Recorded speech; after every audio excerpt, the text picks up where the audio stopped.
बिस्मिल्लाहिर्रहमानिर्रहीम। क्या तमाशा हुआ इस्लाम की तौकीर के साथ, कत्ल शब्बीर हुआ नारे तकबीर के साथ। एक अजीब सी कैफियत है, कहाँ से बात को स्टार्ट किया जाए और कहाँ पे उसका इख्तिताम हो। आप यकीन करें, 9 मई की शाम के बाद आज तक मुझे ये समझ नहीं आ रहा कि क्या हालात चल रहे हैं। बल्कि 1 साल हो चुका है इस मुल्क को। एक ऐसा निज़ाम है कि हर आदमी सिर्फ अपने चक्कर में लगा हुआ है इक़्तिदार के लिए। मौला अमीर का फरमान है कि जो इक़्तिदार का नशा है वो शराब के नशे से भी ज्यादा है, कि शराब का नशा है या किसी और चीज का नशा है, वो एक मुकर्रर वक्त पे खत्म हो जाता है, मगर जो इक़्तिदार का नशा है वो बाकी रहता है। एक सियासतदान अगर एमपी एमएनए बन जाता है या किसी इससे अगली पोस्ट पे वजीर, मुशीर, प्राइम मिनिस्टर तक पहुंच जाता है, तो वो उसको अपनी विरासत समझने लगता है। और उस विरासत का नुकसान क्या होता है कि आने वाला में भी उसका जो बेटा है या बेटी है वो नाअहल भी हो, मीन के चलाने की जो सलाहियतें हैं ना हो, तो वो कहता है कि इसी को मिलनी चाहिए। और फिर होता क्या है, फिर मुल्क का नुकसान होता है, कौम का नुकसान होता है और नस्ल का नुकसान हो जाता है। अब ये जो इतना बड़ा वाकया हुआ है, एक गिरफ्तारी हुई है, और गिरफ्तारी क्या है, इससे पहले को पहली गिरफ्तारी भी नहीं हो रही। पाकिस्तान की तारीख में देख लें, बड़े बड़े लोगों की गिरफ्तारियां हुई हैं। और एक आदमी को अगर आप हरफ आखिर समझ के बात कर रहे हैं कि मेरी ये लास्ट लाइन है, रेड लाइन है, लाइफ लाइन है, जो भी समझ लें, तो खुदा के लिए वो अपनी जात तक समझें, मुल्क और कौम के फैसलों तक उसको ना समझें।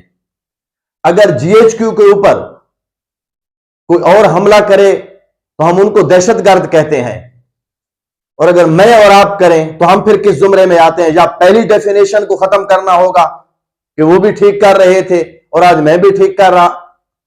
अगर थाने के ऊपर कोई और हमला करे तो वो दहशतगर्द है, अगर मैं और आप करें तो हम नमाजी, परहेजगार और पाक।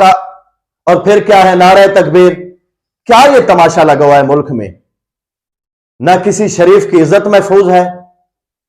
कोई बात करता है, आप यकीन करें, पहले एक पोस्ट लगी हुई थी, कोई एक आदमी बल्कि देखने के भी काबिल नहीं होती थी, अगर किसी आर्मी के खिलाफ कोई पोस्ट लगाता था तो ऐसे ऊपर बटन को कर देते, देखे आज क्या है नौजवान नस्ल का, कि वो कमेंट्स करते हैं उसके ऊपर। और वो आर्मी की फोर्सेस की कुर्बानियों की, बल्कि क्या अपनी शख्सियत की भी अलफ बे को नहीं जानते कि क्या है उनकी जो तारीख है, जो सबक है, सारी चीजें सोशल मीडिया है, एक झूठी खबर चल जाती है, उसी के ऊपर अमल कर रहे हैं।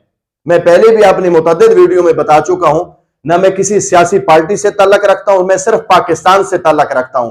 आगे हर एक की मर्जी है कि वो अपनी मर्जी के मुताबिक बेशक मुझे जहां लेके जाए कि ये वो हो गया, मगर खुदा के लिए उन बुजुर्गों का आप हया करें जिन्होंने कुर्बानियां दी है और इस मुल्क को हासिल किया है। और आज अगर हमारा दिफा का जो निजाम है वो कमजोर हो गया तो क्या हमारी हालत होगी। आप एक दिन आपके जो हाथ है ना, नींद पूरी नहीं होती और लेट उठते हैं और मोबाइल के ऊपर फिंगरिंग करते हुए आज आप परेशान हैं और मैं थक गया हूं, एक दिन बॉर्डर पे गुजारे, आपको पता चल जाएगा। मोबाइल आपसे उठाया नहीं जाता, नेट का पैकेज लगाया नहीं जाता, और पता नहीं क्या क्या चीजें हैं। एक गन के साथ बॉर्डर पे खड़ा होना, और वहां गोली का होता है, और जहां क्या हालात है, अगर कोई सामने आ जाए आंसू गैस, फिर आप अपनी मर्जी शुरू कर देते हैं। कितना नुकसान हुआ है, सैकड़ों गाड़ियां जली हैं पुलिस की। वो कौन है? सबसे बड़ा दुश्मन जो है हमारा इंडिया है। ये जो जीएचक्यू था ये इंडिया का बन गया था। मियांवाली में एक बेस की दीवार को गिराया गया है, एक सामने जहाज लगा हुआ है उसको आग लगाई गई है, ये इंडिया के थे। मैं कहता हूं बड़ा सब्र किया है फौज ने। ताकत के सामने कौन खड़ा हो सकता है? बेशक आवाम ताकत है, मगर जरा अंदाजा करें कि कितनी आवाम साथ है। ऐसे शरपसंद अनासर जो हैं उन्होंने कहां कहां नुकसान नहीं पहुंचाया। उन्होंने दिन को नुकसान दिया है, मुल्क में सेक्टेरियनिज्म को उन्होंने इंतहा तक किया है। कितनी तंजीमें बन गई हैं और पीछे क्या है, उनके अपने मकासद हैं। मकासद पूरे होते हैं, फिर आगे चले जाते हैं। एक आदमी की अगर गिरफ्तारी हुई है तो क्या हुआ है, 3 दिन बाद सुप्रीम कोर्ट ने तो रिहा कर दिया है। खान साहब फुल प्रोटोकॉल के साथ जमान पार्क में आ गए हैं, और ये जो जख्मी हुए हैं सैकड़ों लोग, ये जो अरबों में नुकसान हुआ है, और ये जो मुल्क का नाम बदनाम हुआ है, और सबसे बड़ी बात जो कमजरफी की अलामत है कि इतने नायल लोग हैं, वो शोहदा की जो रूहें हैं कहां तड़पी होंगी। आपने तो उनकी कब्रों के ऊपर भी डंडे बरसाए हैं, उनकी तस्वीरें थी आप लोगों के सामने। इतना तो हया कर लेते कि कम से कम ये कल हमारे मुस्तकबिल के लिए, हमारे बच्चों की खातिर उन्हें जाने दी हैं, जिनकी लाशें भी सलामत हम तक नहीं पहुंची।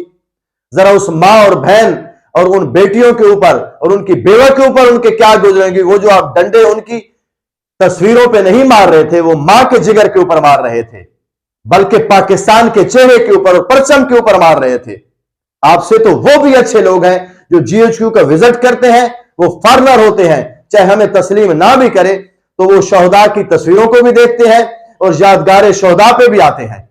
और फिर आर्मी ने क्या है, कितना सब्र का मुजाहरा किया है। अब किसके ऊपर गोली चलाएं, किसको वो डंडे मारे बेचारे। अगर कोई कहे कि मेरी जो एफिलिएशन, रजिस्ट्रेशन या जितनी मोहब्बत है आर्मी के साथ है, तो कोई इसमें डाउट नहीं है। मुल्क की हिफाजत करने वाला जो भी है, मैं तो उसके ऊपर अपनी जान कुर्बान करने को तैयार हूं। ये जो आज भगोड़े हैं, जिस पार्टी के भी हैं, पाकिस्तान पीपल पार्टी में देख लें, मुस्लिम लीग नून में देख लें, या तहरीक इंसाफ में देख लें, ये बड़ी तीनों पार्टियां हैं, जरा इन्हीं को देख लें। 70% वो लोग हैं जो घूम घूम के आ रहे हैं। और आर्मी में तो आपको कोई आदमी नहीं मिलेगा कि आज पाकिस्तान में और कल किसी और आर्मी में चला जाए। आपको पुलिस में या इन फोर्सेस में कोई ऐसा आदमी नहीं मिलेगा। जैसे भी होता है वो खामोशी के साथ जहां वक्त गुजारते हैं। खुदा के लिए ये अपना मुल्क है, ये समझाने के लोग अब काबिल नहीं रहे कि मेरी जो मोटिवेशन है ये बेसूद ऐसे जा रही है ऐसे लोगों के ऊपर, बल्कि ऐसे लोग जो क्या है मेरी पोस्ट के ऊपर भी लगा देंगे फलां और फलां हो गया। मैं ना किसी के फतवे से डरता हूं। जो जिंदगी है वो खालिक की अमानत है, ये आखिरी सांस भी उसी को देना है। मगर मैं सिर्फ बात कर रहा हूं अपने बच्चों के लिए। ये मेरी कौम के बच्चे हैं, ना अपना तमाशा बनाए ना इस मुल्क का तमाशा बनाए। हमेशा से पाकिस्तान आर्मी जिंदाबाद है और जिंदाबाद रहेगी।